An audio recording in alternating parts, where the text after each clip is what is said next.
2019 ఎన్నికల తర్వాత ఆంధ్ర రాష్ట్రంలో వైఎస్ఆర్ కాంగ్రెస్ పార్టీ ప్రభుత్వాన్ని ఏర్పాటు చేయడం, జగనన్న ముఖ్యమంత్రి అయిన దగ్గర నుండి ఇప్పటి వరకు కూడా ఆంధ్ర రాష్ట్రంలో ఎన్నో సంక్షేమ పథకాలు ఎంతో అభివృద్ధి చేయడం జరిగింది. అంటే రాష్ట్రం యొక్క ఆర్థిక పరిస్థితి ఎంత ఇబ్బందికరంగా ఉందో అందరికీ తెలుసు. అలానే ప్రభుత్వం ఏర్పడిన కొద్ది నెలలకి ప్రపంచవ్యాప్తంగా కరోనా విపత్తు వచ్చి మరి అభివృద్ధి చెందిన దేశాలు కూడా అతలాకుతలమైన సందర్భంలో అతి చిన్న రాష్ట్రమైన ఆంధ్ర రాష్ట్రాన్ని మన గౌరవ ముఖ్యమంత్రి వర్యులు జగన్మోహన్ రెడ్డి గారు ఎంతో తెలివిగా సమర్థవంతంగా మరి పరిపాలన అందించి ఈ రోజున క్షేత్రస్థాయిలో ఉన్న ప్రతి ఒక్క ఇంటికి కూడా ఈ రోజున పరిపాలన అందించడం జరిగింది. వాలంటీర్ వ్యవస్థని, సచివాలయ వ్యవస్థని తీసుకొచ్చి మధ్యలో దళారీ వ్యవస్థ అనేది లేకుండా చేసి ఈ రోజున ప్రజలందరి మన్ననలు పొందుతున్నారు.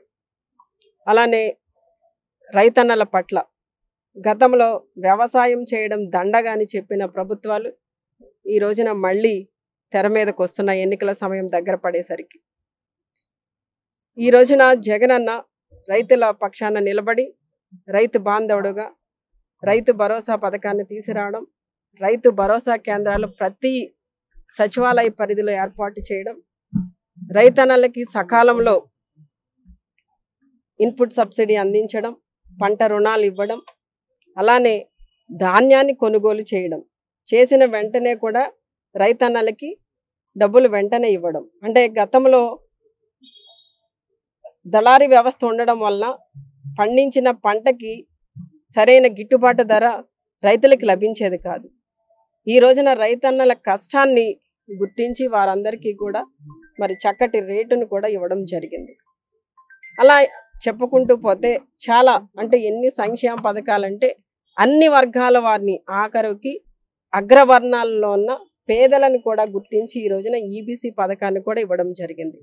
ఇలా అన్ని సంక్షేమ పథకాలు అందరికీ అందించడం ద్వారా ఈ రోజున ప్రజలందరూ కూడా మరి దివంగత నేత రాజశేఖర రెడ్డి గారిని గతంలో ఏ విధంగా తమ గుండెల్లో పెట్టుకుని దేవుడిగా భావించారో అదే విధంగా ఈ రోజున జగనన్నని కూడా తమ కుటుంబ సభ్యుల్లో ఒకడిగా, అంటే ఒక అన్నగా, ఒక తమ్ముడిగా, ఒక కొడుకుగా, ఒక మనవడిగా, ఒక మేనమామగా అన్ని వర్గాల వారు కూడా ఓన్ చేసుకోవడం జరిగింది. ఎన్నికలు ఎప్పుడు వచ్చినా కూడా మళ్ళీ జగనన్నకి ఓటేసి ఈ రాష్ట్రానికి జగనన్నని ముఖ్యమంత్రిగా చేయడానికి సిద్ధంగా ఉన్నారు.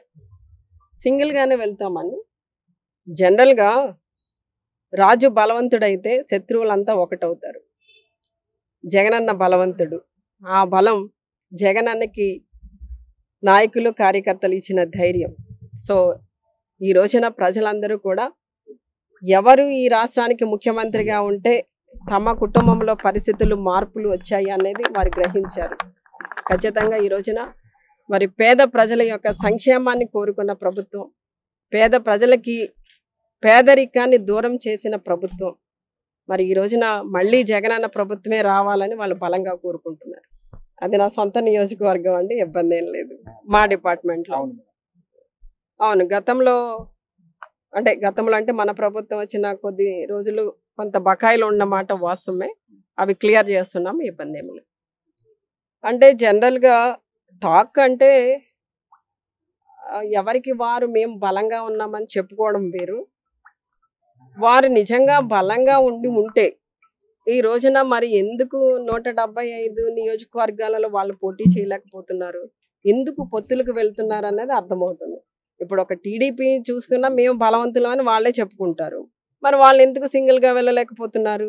జనసేన మాకు చాలా బలం ఉందని చెప్తున్నారు, వాళ్ళు ఎందుకు వెళ్ళట్లేదు? వీళ్ళంతా కలిసి ఎందుకు వైసీపీ మీదనే పోటీకి వస్తున్నారు?